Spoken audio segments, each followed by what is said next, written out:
Ora vi presento Patrick Lehmann di Parigi, psichiatra, giurista e psicoanalista. È stato presidente di Spa Analytic.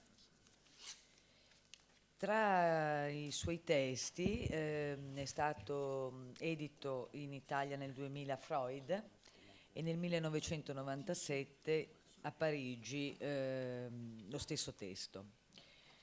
Il titolo del suo lavoro di oggi è Il contributo della nozione lacaniana di godimento alla psicopatologia contemporanea. Prego. Cari colleghi, avrei voluto parlarvi in italiano, ma è un po' difficile perché ho imparato l'italiano quando ero giovane e da 40 anni che non ho più la pratica, dunque parlerò in francese che è la mia lingua materna. Allora, avant de commencer, je voudrais faire quelques remarques sur le remarquable exposé de Massimo Recalcati. Prima di cominciare vorrei fare alcune osservazioni sulla relazione di Massimo Recalcati. J'en profite pour le remercier ainsi que tous les organisateurs pour cette invitation.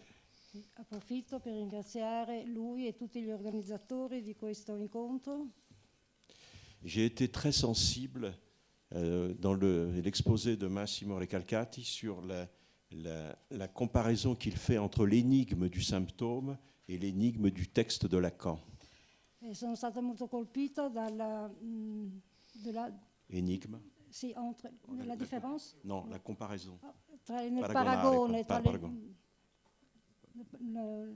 Oui, il paragono tra l'enigma del sintomo dell'enigma del sintomo et l'énigme du texte de Lacan. E dell'enigma del testo di Lacan. J'ai été aussi sensible à la dimension éthique du désir. Sono stato anche colpito dalla dimensione etica del desiderio. Le désir est un tyran, dit Lacan. Il desiderio è un tiranno, dice Lacan. J'ajouterais encore, j'ai trouvé tout à fait intéressant la différence qu'il fait entre le sujet du droit et le sujet de l'inconscient. Aggiungerei anche questa differenza tra il soggetto di diritto e il soggetto dell'inconscio. Et enfin, la façon dont il a présenté l'angoisse comme une certitude pour le sujet. Ed infine la certezza con cui ha considerato l'angoscia, l'affermazione con cui ha considerato l'angoscia come una certezza del soggetto. À propos de sa deuxième sur le silence sur l'amour.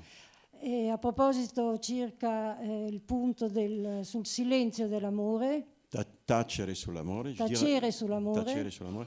Alors je dirais que j'ai pensé à beaucoup de mes patients.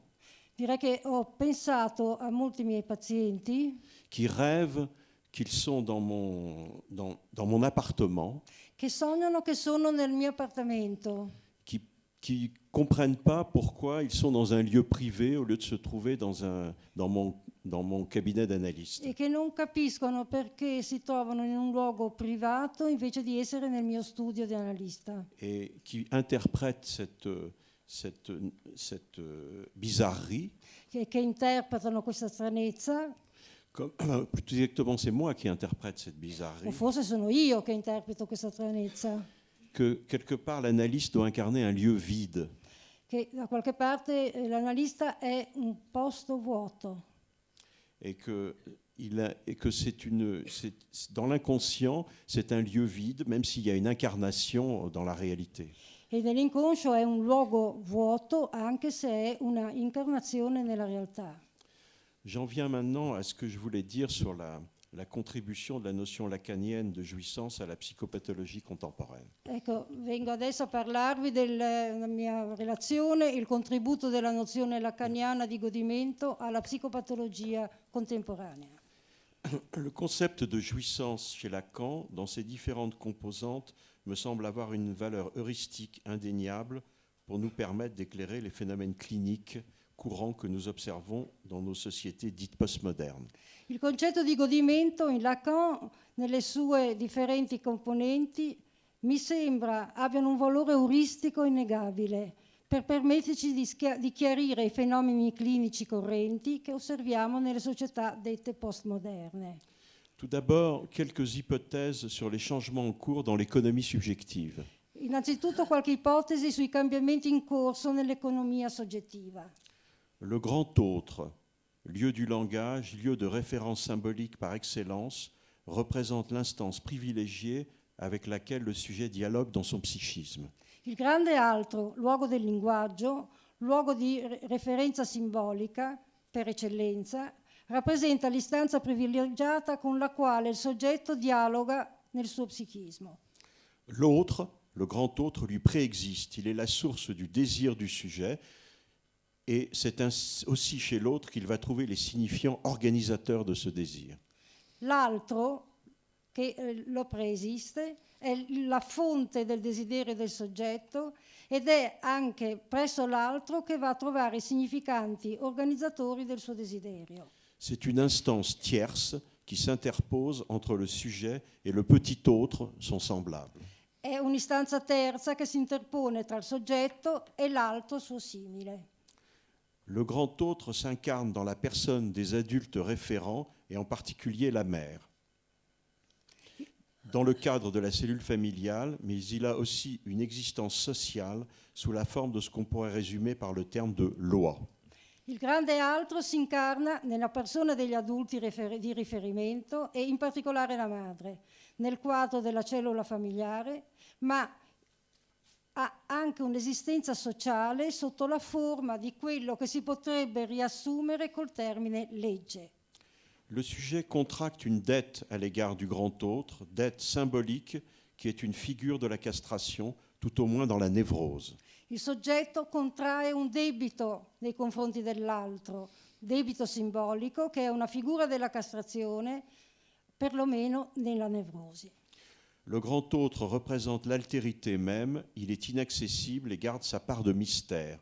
Le sujet paye sa dette en livrant à grand autre un objet, l'objet petit a. L'altro rappresenta la stessa alterità, è inaccessibile e tiene per sé il mistero, mantiene la sua parte di mistero.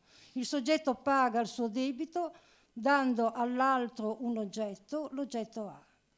Le sujet va demander à l'autre de l'éclairer sur son désir. Il lui demande ce qu'il doit faire, mais l'autre ne répond jamais, sauf dans la psychose, ou plutôt il répond par le fameux che vuoi. Il soggetto va a chiedere all'altro di chiarirgli, di dirgli qualcosa sul suo desiderio. Gli domanda quello che deve fare, ma l'altro non risponde mai, ad eccezione che nella psicosi, o piuttosto risponde col famoso che vuoi. Il retourne la question pour que le sujet interroge son désir. E ritorna sulla questione perché il soggetto interroghi il suo desiderio. Or, que constate-t-on actuellement? Un affaiblissement, une disparition progressive de la fonction du grand autre dans la société. Ora, cosa constatiamo oggi? Un indebolimento, una sparizione progressiva della funzione dell'altro nella società. Comment? Come? La société avait à sa disposition des grands récits, des grands textes, que l'on songe à Homère, Sophocle, les grands philosophes, la Bible ou Karl Marx. La società aveva a sua disposizione dei grandi scritti, dei grandi lavori, dei grandi testi, tipo Omero, Sofocle, i grandi filosofi, la Bibbia o Marx. Ils ne servent plus de référence aujourd'hui, l'idée d'un texte de référence s'éloigne, la fin des utopies. Non servono più come riferimenti oggi. L'idea di un testo di riferimento si allontana, è la fine delle utopie. D'où une délégitimation de l'autre. Le référentiel est créé sur mesure, dans l'urgence. Il a plus un statut d'objet qu'un statut d'autre. Il peut aussi être représenté par le consensus social, c'est-à-dire la moyenne des opinions des petits autres. Da cui una delegittimazione dell'altro, la referenzialità è creata su misura, nell'urgenza, non ha più uno statuto d'oggetto o non c'è più uno statuto d'oggetto che è uno statuto d'altro. L'altro può così essere rappresentato dal consenso sociale, ovvero la media delle opinioni dei piccoli altri. Dans le champ juridique, on observe que les lois sont de plus en plus dictées par le consensus social, de moins en moins appliquées, et que les contrats, liens juridiques entre petits autres, entre semblables, ont de plus en plus tendance à se substituer à la loi. Nel campo giuridico si osserva che le leggi sono sempre più dettate dal consenso sociale e sempre meno applicate e che i contratti, legame giuridico tra piccoli altri, hanno sempre di più tendenza a sostituirsi alla legge. Le village planétaire, Internet et son horizontalité abolissent les différences et réduisent l'altérité. La città planetaria, il villaggio planetario, internet e la sua orizzontalità aboliscono le differenze e riducono l'alterità. Tandis que les avancées scientifiques ou techniques, appuyées sur le scientisme, voire l'intégrisme scientiste, ou tout simplement l'imaginaire positiviste, font disparaître la part de mystère qui était attachée à l'autre. Mentre le innovazioni scientifiche o tecniche appoggiate sullo scientismo, vedi l'integrismo scientista o semplicemente l'immaginario positivista, fanno sparire la parte di mistero che era attaccato all'altro. Par exemple, dans le domaine de l'imagerie cérébrale, de la procréation, avec la maîtrise de la reproduction, le clonage, la génétique, le manque dans l'autre disparaît et avec lui le grand autre tout entier. Per esempio nel campo dell'immagine scannerizzata cerebrale, della procreazione con la padronanza della riproduzione, la clonazione, la genetica, eccetera.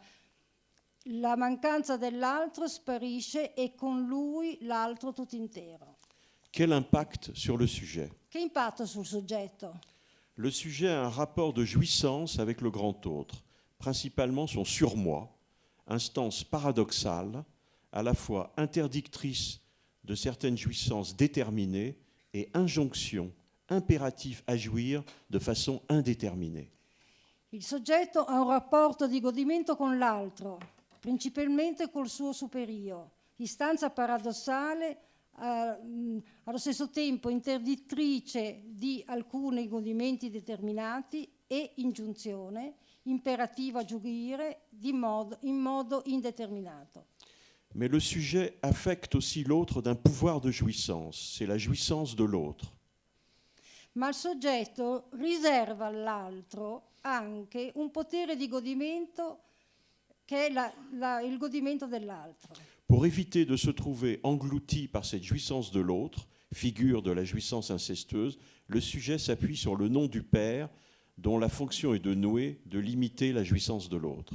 Per evitare di trovarsi inghiottito da questo godimento dell'altro, figura del godimento incestuoso, il soggetto si appoggia sul nome del padre, la cui funzione è di annodare di limitare e di limitare il godimento dell'altro. Dans la psychose, quand le nom du père est fort clos, pour reprendre la formule de Lacan, le sujet est livré à la jouissance de l'autre qui le persécute, car le manque dans l'autre ne peut être bouché par le jeu des signifiants.